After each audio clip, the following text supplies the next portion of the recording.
दोस्तों नमस्कार, जय हिंद। स्वागत है आप सभी का एक और नए वीडियो में। गौरव भाई आपका भी स्वागत है भाई।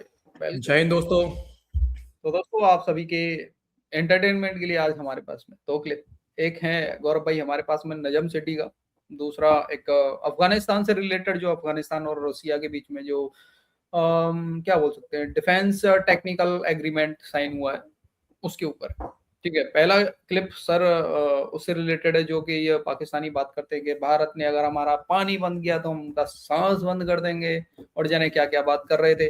लेकिन इस समय खुद पाकिस्तानी फौज की सांस अटकी हुई है। खुद नजम सेठी बोल रहा है अपने मुंह से कि भाई हम भारत के ऊपर हमला नहीं कर सकते, हमारी इतनी अच्छा। औकात नहीं। आज पता नहीं कैसे नजम सेठी अपने मुंह से बोल रहा था। कल तक तो आपको पता है ना, ये बढ़के मार रहा, बहुत लंबी लंबी बढ़के मार रहा था, हाँ, पर आज खुद बोल रहा है कि भाई नहीं है, हम भारत पे हमला नहीं कर सकते, हमारी इतनी औकात नहीं है, हम सिर्फ अफगानिस्तान के ऊपर हमला कर सकते हैं। तो मतलब मतलब जो इंटरेस्टिंग समझिए। क्लिप है। ओके। चलते हैं, पहले वीडियो ही दिखाते हैं सीधा भाई लोगों को, एंटरटेन कराते हैं भाई लोग। वीडियो पसंद आए लाइक शेयर एंड चैनल को सब्सक्राइब जरूर करें। चलो चलो।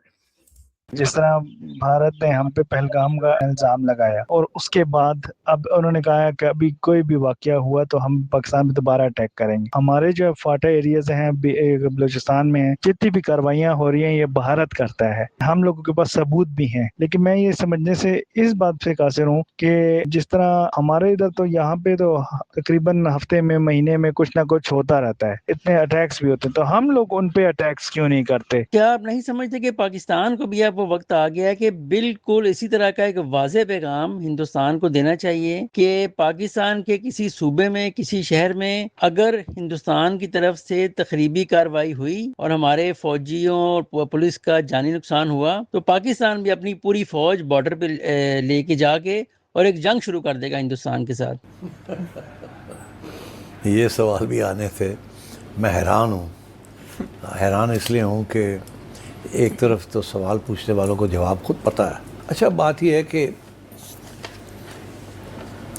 एक स्ट्रॉन्ग नेशन एक वीक नेशन के ऊपर हावी हो सकता है। एक वीक नेशन एक स्ट्रॉन्ग नेशन के ऊपर हावी होना मुश्किल है। उनकी मईशत हमसे 10 गुना ज़्यादा स्ट्रॉन्ग है, उनके पास वसाइल हमसे ज़्यादा है, उनकी पॉपुलेशन हमसे ज़्यादा है, उनका एरिया हमसे ज़्यादा है, इन एवरी वे। आप अगर उनके साथ कोई जंग छेड़ेंगे तो वो फिर जंग ख़त्म नहीं होगी, वो फिर न्यूक्लियर पे पहुंच जाएगी, बिकॉज वो फिर रिटेलिएट करेंगे आप अफ़गानिस्तान के साथ तो ये कर सकते हैं कि Afghanistan is a weaker state than Pakistan. जब अफ़गानिस्तान एक्सपोर्ट करता है टेरर टू पाकिस्तान, खा वो केपी में करे या वो बलूचिस्तान में करे इंडिया के कहने के ऊपर, तो आप अफ़गानिस्तान को रिटेलिएट कर सकते हैं, जो हम करते हैं, because we know we are a stronger nation. तो ये माइट इज़ राइट वाली बात बन जाती है। मगर अगर हम उठ के इंडिया को अटैक कर दें तो what do we get out of it? हमें तो कुछ नहीं मिलेगा।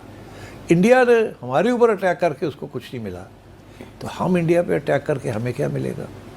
और दूसरी बात यह है, India is a huge country.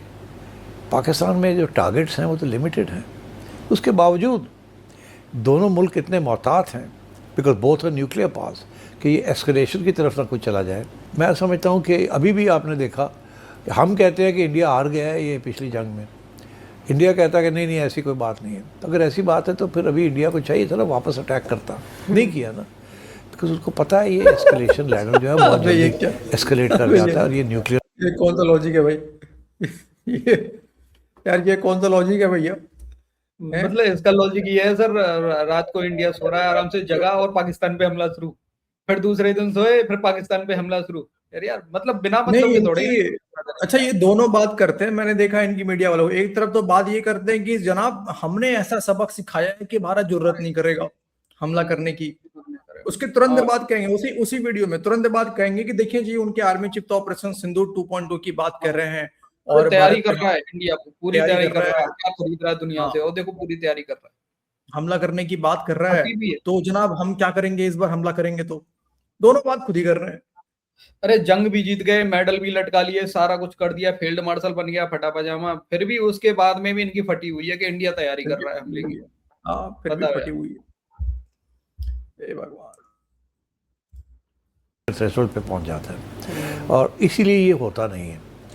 इसीलिए अब इंडिया जो है, ये अभी हमने डिस्कस किया है कि वो फेंसिंग जो कर रहे हैं, डिजिटल फेंसिंग कर रहे हैं, वो इसीलिए कि इन्फिल्ट्रेशन हो ही ना सके, कोई मौका ही ना मिले, ताकि ये फिर इंडिया को रिस्पॉन्स करना पड़े, जिसके रिस्पॉन्स में पाकिस्तान को रिस्पॉन्स करना पड़े, जिसके रिस्पॉन्स में इंडिया को फिर ऊपर ज़्यादा करना पड़े, फिर पाकिस्तान को ऊपर करना पड़े, फिर पता लगे कि अब न्यूक्लियर पे पहुँच गए विद इन डेज़, तो फिर क्या होगा। तो इसलिए ये बिल्कुल मैं समझता हूँ लॉजिकल बात नहीं है कि पाकिस्तान जो है वो करे। एक चीज़ हम कर सकते हैं, ये है कि हमें दुनिया को बताना चाहिए, हर कैपिटल के अंदर ये गूंजना चाहिए, डोसियर्स चलने चाहिए कि ये एविडेंस है हमारे पास, इंडिया जो टेररिज्म इनडायरेक्टली कर रहा है वाया अफगानिस्तान, सेपरेटिस्ट मूवमेंट को सपोर्ट कर रहा है, हथियार दे रहा है, पैसे दे रहा है, और तालिबान को कर रहा है टेररिस्ट। आजकल का जो माहौल है इसके अंदर इसको बहुत बड़ा इशू आपको बना सकते हैं, आप नहीं बना रहे। मैं हैरान हूँ क्यों नहीं बनाते। ये बनाना चाहिए। दुनिया अब सुनने के लिए तैयार है, बिकॉज वो जो रोमांस था दुनिया का इंडिया के साथ वो ख़त्म होने जा रहा है या ख़त्म हो रहा है। तो आई थिंक ये ज़रूर किया जा सकता है। ये नहीं हो सकता कि कहीं एक अटैक आती है और आप उठ के अपने जहाज़ भेज दें इंडिया को अटैक करने के लिए। ये तो दैट वुड बी रिडिकुलस। अगर कोई जंग छिड़ गई, न्यूक्लियर थ्रेशोल्ड बहुत जल्दी हमारी तरफ से आ जाएगा। हम तो अभी भी कहते हैं कि अगर हमें कोई एग्जिस्टेंशियल थ्रेट हुई तो हम न्यूक्लियर ऑप्शन इस्तेमाल करेंगे। इसीलिए हमने वो जो ट्रीटी है, नो फर्स्ट स्ट्राइक ट्रीटी, नहीं साइन की। दुनिया ने साइन कर दिया कि हम पहले नहीं होंगे न्यूक्लियर वेपन इस्तेमाल करने के लिए, मगर हमने नहीं की। हम कहते नहीं, अगर हमें थ्रेट आई तो हम कर दें। टेंशन लेने की जरूरत नहीं है। एग्जिस्टेंशियल थ्रेट पाकिस्तान के ऊपर कभी नहीं आएगा। पंजाब रहेगा, पाकिस्तानी पंजाब रहेगा हमेशा, पूरा का पूरा पाकिस्तान नहीं जाएगा, बलूचिस्तान अलग हो जाएगा। रहेगा तो वो भी रहेंगे सबके सब, बस है कि पाकिस्तान में नहीं रहेंगे, ठीक है। तो पाकिस्तान नहीं बाकी पाकिस्तान के पास पाकिस्तानी पंजाब रहेगा, टेंशन मत लो यार। तो एग्जिस्टेंशियल थ्रेट है। जो ऑपरेशन सिंदूर में इनका न्यूक्लियर वाला बयान तो डीसी का सुनने ही नहीं मिला यार। पता नहीं यार, वही तो मैं बोलना चाह रहा था गौरव भाई। अगर इंडिया को लगा कि पाकिस्तान तैयारी कर रहा है तो पाकिस्तान मतलब इंडिया छोड़ देगा। इंडिया सोचेगा हाँ ठीक है पाकिस्तान कर ले, पहले हम बाद में देखेंगे, मार लेते हैं उसके बाद हम देखेंगे क्या करना है। मतलब ये अपनी आवाम को लाहौरी चूरन कैसे चटाते हैं देखो भाई लोग, कि हम इंडिया पे एटमी हमला कर देंगे। इंडिया मतलब हाथ बांध के बैठा रहेगा, पहले पाकिस्तान कर ले फिर अरे उसके बाद दो दिन पे मतलब पहला मुल्क हमने देखा इतना फट्टू कौम पाकिस्तान। देखो यूक्रेन डीसी लड़ रहा है तब से यार रशिया के साथ में, बल्कि पता है कि रूस के पास कितने सारे मतलब यार कितना बड़ा पावर है वो, ठीक है, इन मामलों में, फिर भी यूक्रेन लड़ रहा है यार, ठीक है। ईरान भी इजराइल से भी लड़ा, भले ही अच्छा बुरा जितने भी मार खाया ईरान भी बहुत तगड़ा मार खाया पड़ा हुआ है, लेकिन फिर भी लड़ा ना।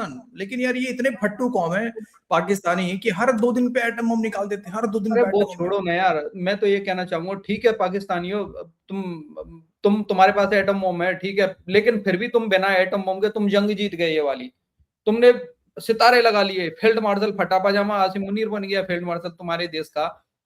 तुम्हें क्या जरूरत है फिर यार न्यूक्लियर बम की? तुम ऐसे ही कर लो लड़ाई, इंडिया से आ जाओ, वैसे ही कर लो बिना न्यूक्लियर बम के। फिर भी फटी हुई है।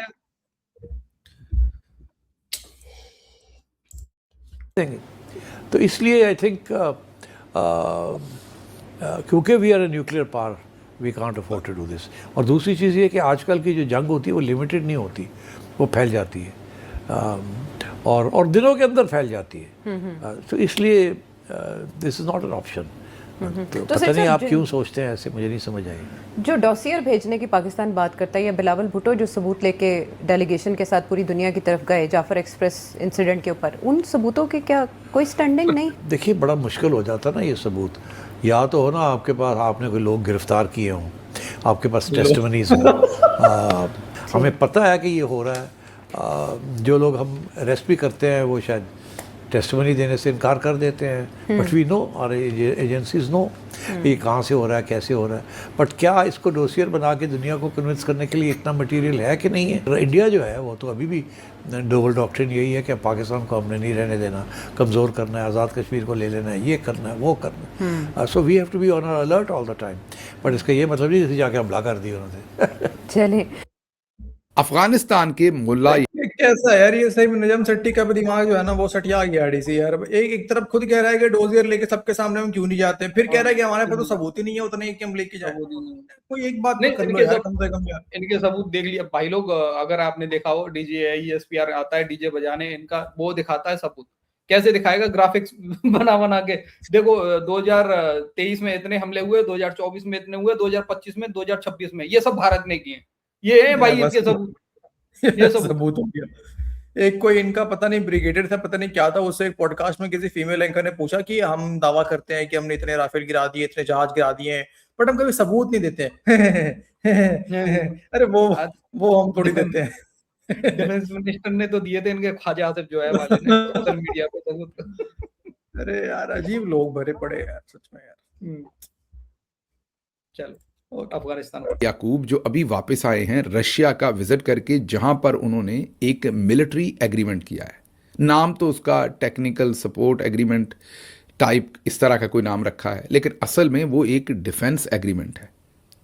अब इसमें बहुत ही कुछ अहम बातें हैं जिससे पाकिस्तान का और अफगानिस्तान का और इस खित्ते का जो आने वाला वक्त है और आने वाली सूरत हाल है वो मुकम्मल बदलने जा रही है। ये छोटा विजिट नहीं है। अगर इसमें सब कुछ वही हुआ है जो क्लेम किया जा रहा है दोनों अतराफ से, तो सबसे पहले ये जो एग्रीमेंट हुआ इसमें अब खबर ये आ रही है कि अफगानिस्तान एयर डिफेंस सिस्टम भी लेने जा रहा है रशिया का। अब ये ज़हन में रखिए कि रशियन एयर डिफेंस सिस्टम जो है वो हम पल्ला है, बल्कि कई चीज़ों में बहुत ही ज़्यादा वो एडवांस हैं, और वो अमेरिका से भी हम पल्ला हैं, चाइना से भी हम पल्ला हैं। बल्कि अमेरिका और रशिया का ही पहले मुकाबला था, चाइना तो बाद में रेस में शामिल हुआ, और अब इसमें कोई शक नहीं कि उनकी टेक्नोलॉजी हम पल्ला भी है और कई जगहों पर तो उनकी टेक्नोलॉजी और भी ज़्यादा आगे है। अब रशिया का जो एयर डिफेंस सिस्टम है वो दुनिया के कई ममालिक जैसे इंडिया भी इस्तेमाल करता है, और भी बहुत सारे ममालिक, और बहुत ही पॉपुलर है। मैंने जैसे कहा कि 3 ही तो चॉइसेस हैं दुनिया के पास, बड़ी चॉइसेस जो हैं। वैसे तो जाहिर है कुछ ना कुछ फ्रांस ने भी बना रखा होगा, कुछ ना कुछ और मुल्कों ने भी, लेकिन अब इनका वहाँ जाना और उनका इनके साथ ये एग्रीमेंट करना, सबसे पहले ये पिछले व्लॉग में बता चुके कि दुनिया का शायद पहला मुल्क है रशिया जिसने बाकायदा तौर पर एक ऐसा एग्रीमेंट किया है, दिफाई एग्रीमेंट, जिससे ना सिर्फ उन्होंने अफगानिस्तान को तस्लीम कर रखा है एक मुल्क के तौर पर, अब वो उनकी फौज को डेवलप करने का भी एग्रीमेंट कर रहे हैं। अब उसमें वो जो एयर डिफेंस सिस्टम है वो सुनने को तो नॉर्मल सी बात लग रही है कि फलां मुल्क ने उससे जहाज ले लिए, नहीं, इट्स अ गेम चेंजर। अभी क्या है, अभी हमारा पानी बंद किया तो हम सांस बंद कर देंगे, ये हम बयान देते हैं, वो पानी बंद कर लेते हैं। मैं इंडिया की बात कर रहा हूँ। वो चंद्रा रिवर जो है उसको टनल के ज़रिए जिसका पानी चनाब में गिरता था, वो सारा पानी निकाल के वो दूसरी तरफ ब्यास में डालने का पूरा काम कर लेती है इंडिया। ना हम सांस बंद करते, ना हम कुछ भी नहीं करते, खामोशी इख्तियार करते हैं, अदालत वगैरह जाने की कोशिश करते हैं, जिसको इंडिया मानने को तैयार नहीं। इधर क्या करते हैं, इधर जब हमारा गुस्सा चढ़ता है, हमें चढ़ता है, हम पायलट हमारे बैठते हैं जहाज़ में और जहाज़ हमारे आसमान में चढ़ जाते हैं और बमबारी करते हैं अफगानिस्तान में, क्योंकि आगे से पता कुछ भी नहीं होना। तो अफगानिस्तान की एयर स्पेस मुकम्मल पाकिस्तानी एयरफोर्स के कंट्रोल में, जब जहां दिल चाहे जाकर बमबारी करो। इसी चीज़ को अब मीडिया रिपोर्ट कर रहा है और कह रहा है कि मुल्ला याकूब जो उनके डिफेंस मिनिस्टर का जिनके पास कलमदान है, वो जब वापस आए हैं और उन्होंने एग्जैक्टली यही, मीडिया ये रिपोर्ट कर रहा है क्योंकि उन्होंने वो बातचीत पश्तो में की है, मुझे उसकी ट्रांसलेशन अभी तक हतमी तौर पर मेरे सामने नहीं आई, लेकिन मीडिया ये रिपोर्ट कर रहा है कि उन्होंने कहा कि ये जो पाकिस्तान हम पर जब दिल करे जहां दिल करे हमले करता था, ये अब और नहीं होगा। इसके लिए हम बातचीत करके आए हैं और एयर डिफेंस सिस्टम जो है वो रशिया से ले रहे हैं। अब अगर एयर डिफेंस सिस्टम आ गया तो ये बहुत बड़ी गेम चेंजर किस्म की सूरत हाल बन जाएगी अफगानिस्तान में। अब गौर कीजिए कि जब अफगान डिफेंस मिनिस्टर मॉस्को में थे तो ऐन उस वक्त, बहाना तो किसी कॉन्फ्रेंस का था, लेकिन उस वक्त जो इंडियन फॉरेन मिनिस्टर थे वो भी रशिया में थे। तो यकीनन इनकी सामने सामने तो मुलाकात की कोई खबर नहीं आई, क्योंकि बहुत ही करीब है इस वक्त इंडिया और अफगान गवर्नमेंट, तो ज़रूर मुलाकात भी हुई होगी या उनका वहाँ ऐन उस वक्त होना बहुत मानी रखता है। अब अगर अफगानिस्तान ये एयर डिफेंस सिस्टम जो है वो लाकर इंस्टॉल उसमें कर दिए जाते हैं, बहुत देर नहीं लगती। अगर एग्रीमेंट हो गया तो एयर डिफेंस सिस्टम जो है वो कोई अशरा नहीं लगना उसमें। अब जैसे ही इंस्टॉल हुआ तो क्या फ़र्क पड़ेगा? फ़र्क यह पड़ेगा कि उसके बाद हमारे एयरक्राफ्ट उस तरह से नहीं जा सकेंगे। यार हमारे फॉरेन मिनिस्टर रशिया में थे, अजीत डोभाल जी थे, अजीत डोभाल जी कहते हैं रशिया यार, 27 से 29 मई के बीच में। हाँ, माइक म्यूट करके रखा है तुमने यार अपना। हाँ सॉरी, मैं ये बोल रहा था, मैंने उनका तो मैंने भी नहीं सुना, अजीत डोभाल सर का तो सुना है मैंने, वो थे। हाँ, फॉरेन मिनिस्टर तो गए थे नहीं, अजीत डोभाल जी गए थे। खैर छोड़ो जो भी है, लेकिन देखो इतना आसान नहीं है डीसी, जो भी टेक्निकल मिलिट्री कोऑपरेशन टाइप के एग्रीमेंट जो है रूस और हाँ, ये तो है कि इसमें जो भी सोवियत वाले वेपन्स पड़े हुए हैं अफगानिस्तान के अंदर में उसका मरम्मत वगैरह वो कर देगा रूस, उसमें टेक्निकल सपोर्ट देगा अफगान को। और एयर डिफेंस सिस्टम अफगान खरीद पाएगा रूस से, नहीं खरीद पाएगा, और खरीद भी लेगा सर तो 2600 किलोमीटर का, लगभग 2600 किलोमीटर का जो ये डूरन लाइन है सो कॉल्ड, ठीक है, डूरन लाइन वो 2600 किलोमीटर का है पाकिस्तान के साथ में। तो 2600 किलोमीटर आप कितना लगाओगे फिर? देखो आपके पास उतना तो कैपेबिलिटी नहीं है ना पाकिस्तान के पास में यार बहुत की, चाहिए। बहुत चाहिए। और S-400 तो ले नहीं पाएगा अफगानिस्तान, अगर 300 भी अफोर्ड कर लिया उससे, उसके सिमिलर कोई और डिफेंस सिस्टम और उसके पास अगर, तो रेंज भी कम रहेगा, तो आप कितने इंस्टॉल कर लोगे? ठीक है, तो इतना आसान नहीं है, सिर्फ एयर डिफेंस सिस्टम ही अकेले काफी नहीं होता है, उसके साथ साथ सर और भी बहुत चीजें होती हैं जिसका सपोर्ट आपको चाहिए होता है सामने वाले को निपटाने के लिए बढ़िया तरीके से, ताकि आपको अपना भी तो डिफेंस सिस्टम को बचाना है ना सर। तो ये भी तो इतना बात भी है। ठीक है ना यार, देखो मेरे हिसाब से जो पुरानी चीजें भी अगर उनकी मरम्मत हो जाती हैं उनकी, तो बहुत भाई साहब हेल्प मिल जाएगी अफगानिस्तान को, आई थिंक। देखो वो उनके तो पास हो में जाएगा ये। वगैरह भी तो होंगी यार उनके पास में। अरे मतलब एयर टू कंधे पे, शोल्डर टू मैन टू, मतलब पोर्टेबल एयर डिफेंस सिस्टम जो होता है ना, मैन टू उड़ाने वाला, मतलब कंधे पे रख के, क्या कहते हैं उसको, ऐसे कुछ बोलते हैं ना, नाम क्या होता है उसका, इगला टाइप का, जो इगला टाइप का सिस्टम वो भी होता मिल जाएंगे तो बढ़िया रहेगा, वो भी मिल जाए तो। है। हाँ, उससे भी कर सकते हैं भाई, उससे भी निशाना बना सकते हैं, ऐसा नहीं है, उससे भी बन जाएगा निशाना। हाई माउंटेन रेंज पे ऊपर तक पहाड़ी पे चढ़ के अगर वहां पे छुप के रहे तो वहां से भी निशाना बना सकते हैं फाइटर जेट्स को। तो ऐसे हथियार भी काम आ जाएंगे अफगानिस्तान के, और बैटल आई थिंक हेलीकॉप्टर्स वगैरह भी हो तो वो भी अगर मिल जाए इनको, या रिपेयरिंग वगैरह हो जाए पुराने वाले, हालांकि पुराने वाले उतने कामयाब तो आपके टाइम पे नहीं होंगे, लेकिन फिर भी कुछ हद तक तो ऑपरेशंस कर पाएंगे, खास करके पाकिस्तानी चौकियों के ऊपर में तोड़फोड़ करना हो तो वो तो कर पाएंगे अफगानिस्तान। लेकिन हाँ, अगर डिफेंस सिस्टम हो कम से कम काबुल के अंदर भी इंस्टॉल कर दें, तो काबुल में आके जो ये लोग जेट से धमाका करते हैं, एटलीस्ट कम से कम वो सब प्रोटेक्ट हो सकता है। तो लेट्स सी, बट कैसे होता है, क्या अनफोल्ड होता है। एयर डिफेंस सिस्टम का तो लगता नहीं है, पर हाँ वो जो छोटी छोटी चीजें बता रहे हो वो शायद मिल जाए अफगानिस्तान को। मिलना चाहिए वैसे मेरे हिसाब से, तो एयर डिफेंस सिस्टम भी मिलना चाहिए थोड़ा सा। अफगानिस्तान को भी देखो, अपने रिश्ते यार, दुनिया में ऐसे आइसोलेट होने से काम नहीं चलेगा, आपको अपने अंदर भी थोड़ा बदलाव करना पड़ेगा ताकि आप दुनिया के साथ थोड़ा भाई ट्रेड कर सको यार। और वो तो बदलाव करना पड़ेगा यार, महिलाओं को लेके तो बदलाव करना पड़ेगा। मेन चीज तो वही है मेरे हिसाब से, जो दुनिया बिल्कुल अलग हटी हुई है अफगानिस्तान से, वो वही वही वजह चीज है, है। क्योंकि देखो ये वो जमाना है नहीं, आपको थोड़ा अपना ईज करना पड़ेगा। आप सऊदी को देखो, आप बाकियों को देखो कम से कम, तो इस अब तरीके कोई से ये चलोगे थोड़ी ना तो। बोल रहा है कि भाई कि तुम मतलब मर्दों के साथ में महिलाओं को पढ़ने दो, कोई ये थोड़ी ना बोल रहा है यार, पढ़ने की बात कर रहा है, पढ़ाई करने दो हक उनको, तो देना अलग पड़ेगा दो ना। उनको, पढ़ाई करने दो, वो आगे सब तो बढ़ने कम दो, से कम जॉब करने दो। आपको देना ही पड़ेगा। हम्म। वही बात है, कम से कम इन चीजों में डेवलपमेंट तो दिखाना पड़ेगा आपको, तभी पॉसिबल है। थोड़ा ऐसे तो आप कोई आपको रिकॉग्नाइज भी नहीं करेगा, फिर आप आगे कभी बढ़ नहीं पाओगे। आगे का सरकार तो चलानी है ना, आपको देश को तो आगे बढ़ाना है, तो सोचना चाहिए इनको भी थोड़ा। ओके चलो, बाकी भाई लोगों को छोड़ते हैं। भाई लोग आपका क्या मानना है इस वीडियो के बारे में, अपनी राय कमेंट सेक्शन में जरूर देना। वीडियो पसंद आई हो लाइक और शेयर कर देना। मिलती है किसी नेक्स्ट वीडियो में। जय हिंद गौरव भाई एंड जय हिंद सभी भाई लोग। जय हिंद दोस्तों।